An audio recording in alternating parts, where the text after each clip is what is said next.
welcome to On the House, the podcast where we talk about movies, TV shows, and video games because, hey, whatever we want to talk about's on the house. And folks, I got some sad news for everyone today. You see, our group decided to go to a little camping trip, and sadly, as happens in camping trips, there was a killer in the woods that took care of half the coast.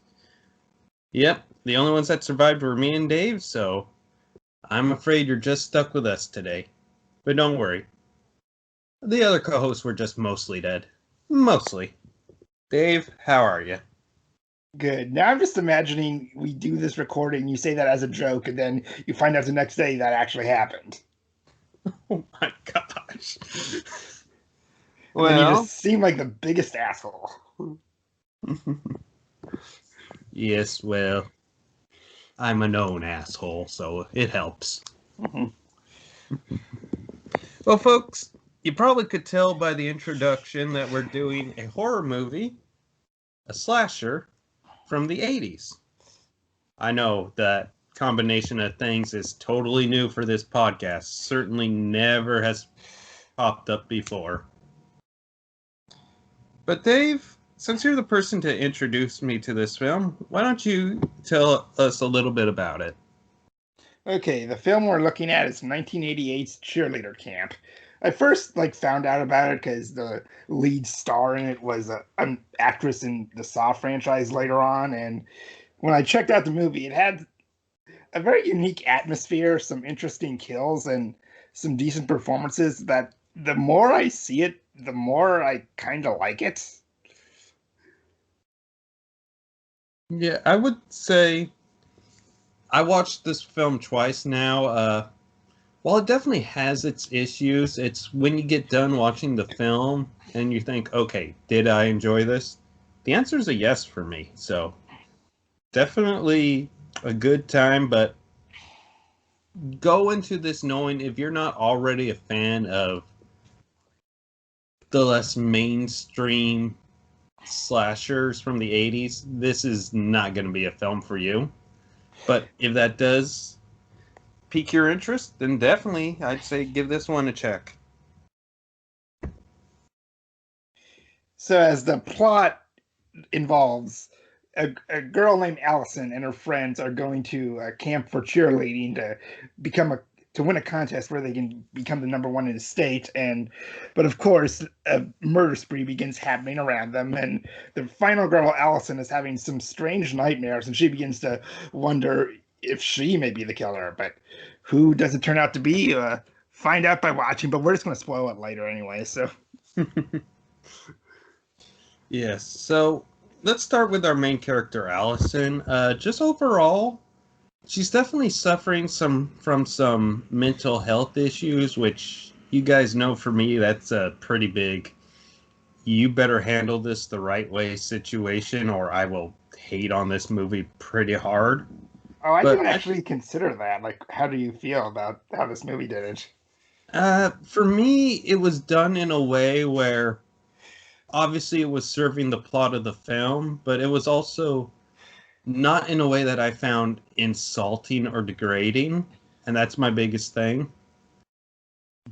I don't like it when characters who suffer from mental health are just treated as the crazy loony bin.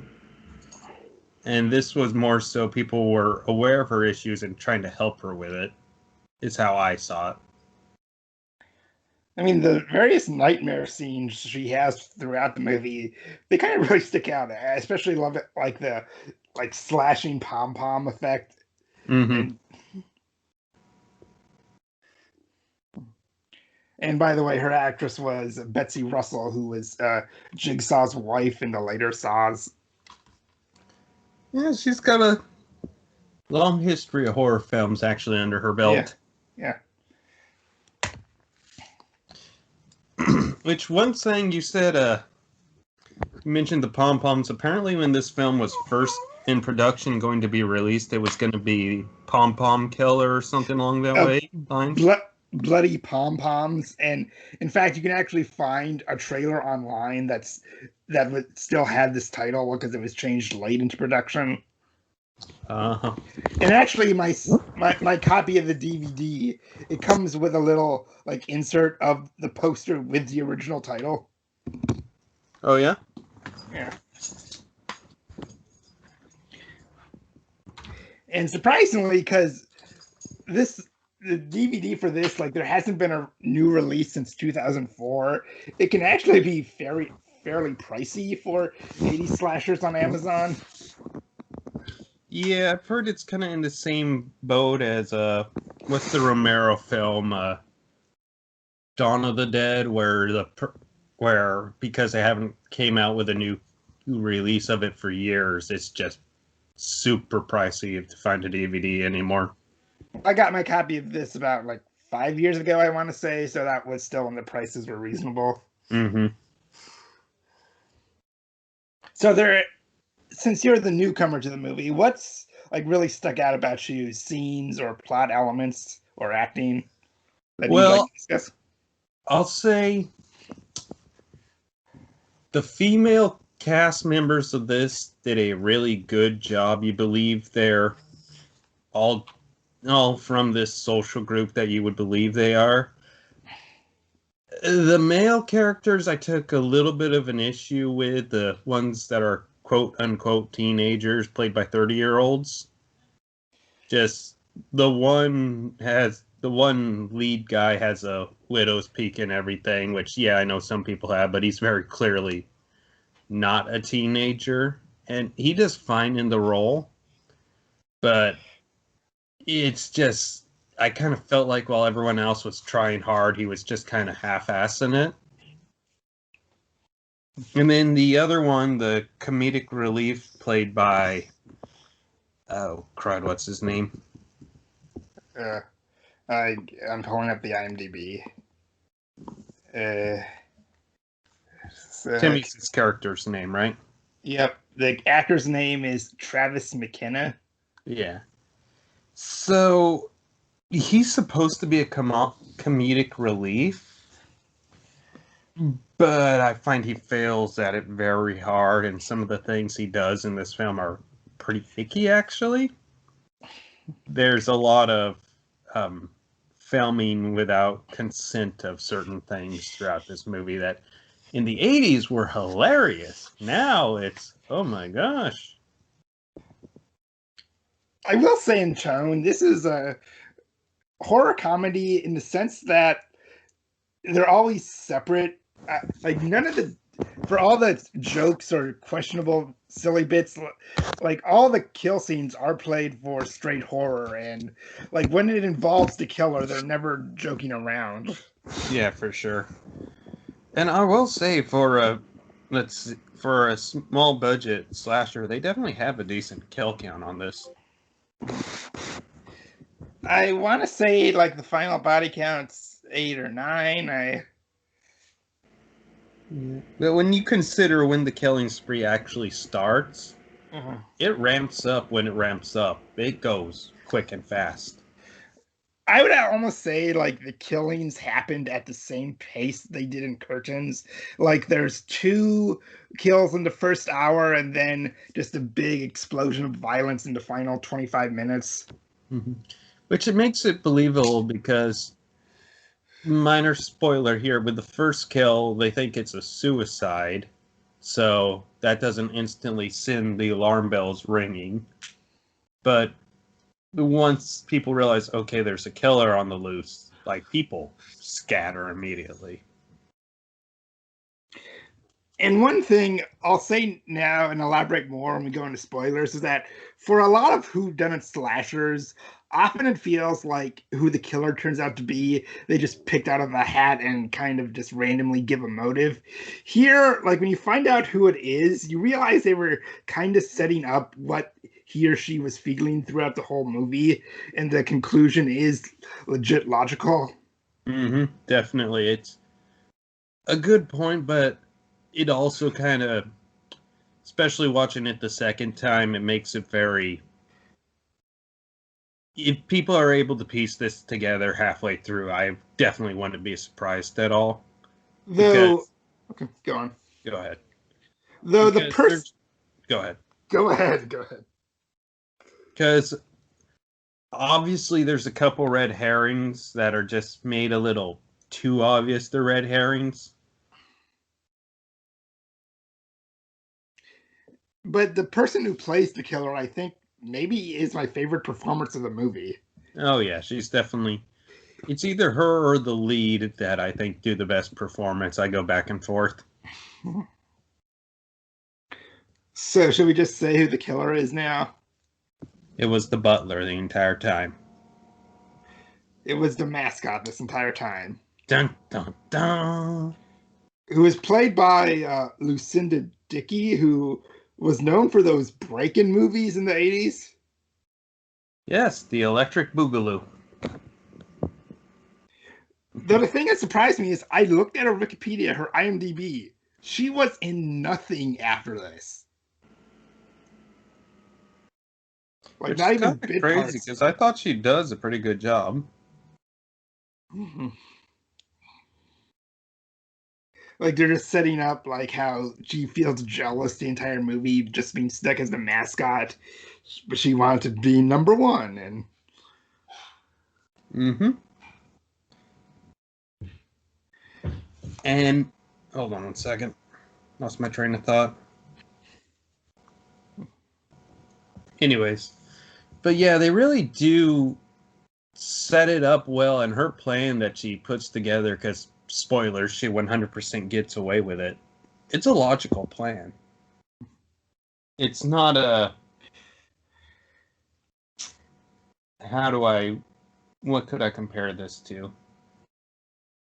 In a lot of ways, this film will remind you of a sleepaway camp, but where in that film it doesn't feel like the killings happen for very different reasons, while this was a planned attack. So it just by the end you realize, oh shoot, she was the smartest person in the room the whole time, and everyone degraded her.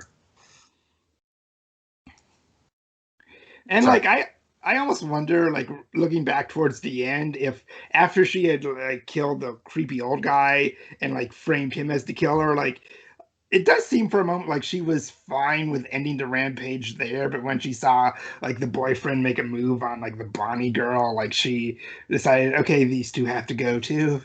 Mm-hmm.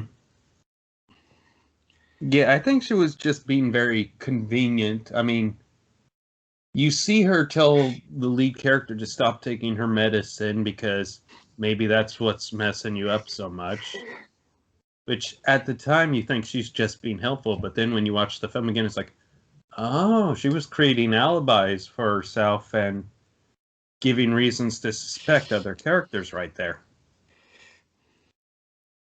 And like the lead girl Allison doesn't end up dead, but she does get framed by Corey, and Mm-hmm. which is kind of a different take on how these usually end, even the downer endings. Mm-hmm. Yeah, it's definitely at one point there were plans for a sequel, but it never really went anywhere. So I would have been curious to see how this story was continued on. Yeah, like would it have like followed Allison, Corey, or found? Because I don't think you could have worked them both into the same story again. No, not without it being a totally different movie. Mhm.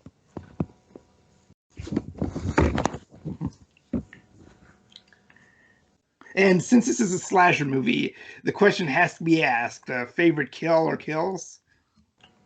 I gotta go with the bear trap one. And that That was was not even by the killer. That was them setting up a self-defense trap and it going terribly wrong. see. I like the Teresa's death where she just got rammed into the tree by the truck. Yeah. I also like the one with the shears there. That was a pretty good one. That was like the one halfway through the movie, right? Mm-hmm. Mhm. That was the one right before the killing really started ramping up. Mhm.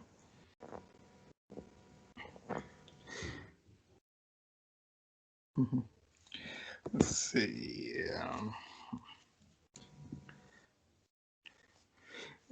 Considering this was like from the late 80s when the slasher was really going out of style, and except for like the mainstream franchises, like I'm surprised this is as well made as it is. Yeah, definitely. I mean, I'm looking up the director right now to see if he's done anything else. Mhm. But it was his first film for the record, folks, but it Mhm. doesn't feel like a first film, if that makes sense. There's not any of those noticeable mistakes. Mhm. And but of course, this film does have what is legit one of the scariest things we've ever seen. Yes. I'm almost too afraid to mention it to the people here. But I suppose we better. Dave, take it away. So, just halfway, like a quarter of the way through the movie, Allison has a nightmare, and it's not the nightmare we're worried about. They cut to the next day, and we get white people 80s rapping. Yes, folks, and we're not talking Eminem or the Beastie Boys. We're talking white people rapping. I'm legit surprised I haven't found any covers of this scene online. Like, not Oh, even done as a joke. it's very memeable. I'm surprised there isn't something out there. Also, looking through the director's filmography, Mhm. looks like he went on to do a lot of porn. Well, three of the like co-stars of this were a quote, a Playboy centerfold, a penthouse pet, and Playboy centerfold turned hardcore porn queen. Yes, and even the lead actress, she's done nudity before, but she was just like, I don't want to do it in this one just because I don't want to be known for the nudity girl, you know? So, not really a surprise there, but we're getting such excellent looks at things like, let's see, what's a good name here? Playboy, Girls Gone Wild, Playboy, Girls of the Hard Rock Hotel in Las Vegas, Hollywood's Hidden Lives, and of course, the classic, who could forget, Sexy Urban Legends. Was that supposed to be like a takeoff of the like late '90s slasher? I don't know, but it wouldn't surprise me. I mean, watching this movie, like even if I didn't already know, if you were to tell me this was from somebody who either was from or who would later go on to do X-ray material, I would completely believe it. Oh yeah, definitely, because there's one scene especially where he knows how to shoot beautiful women. Let's just put it that way.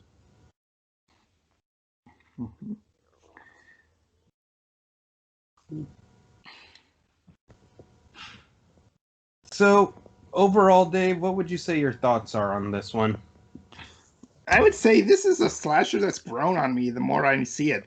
The characters are interesting and like I find them likable enough that some of them have distinct personalities that I can, even though as much as they went all in on the let's hire sexy ladies, a lot of the characters are distinct. Like I really liked Bonnie, the one who's ditzy, but she's just so innocent, and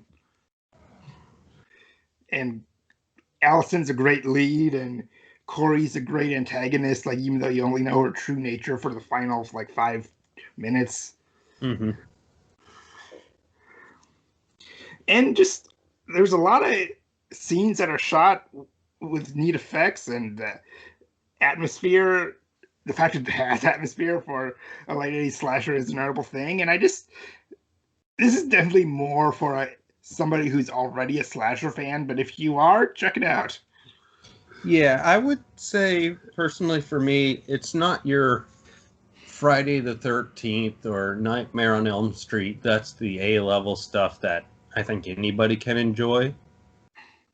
And I'd put it below the B-level stuff like Sleepaway Camp, where it's, if you kind of enjoyed slashers, here's some more for you. I put it right in that strictly I'm a fan of slashers category. Because there are some issues with the film. It's definitely got some troublesome characters to it, but overall, when you ask me if I enjoy the film or not, I definitely do. So yeah, I'm glad my streak of introducing you to things you like continues. Well, we'll just have to see what happens when I watch Perfect Getaway again. Come on, you like that. I love that movie. That's probably the best one you introduced to me. Coming to a podcast near you soon. Well, folks, as always, we want to thank you for watching us. Dave, thank you as always for being a part of this. Always glad to be here. And folks, we appreciate you watching this. And since you're watching this, go ahead and give us a like, subscribe, review, comment, whatever you want to. And keep an eye out as I'll be co-hosting our sister podcast. They're calling again a Frasier podcast, where we take in-depth looks into every episode of Frasier. Hope to see you there soon. In each episode, you eat tossed salads and scrambled eggs. Yes, we do. All right. Later, folks. Bye. Bye.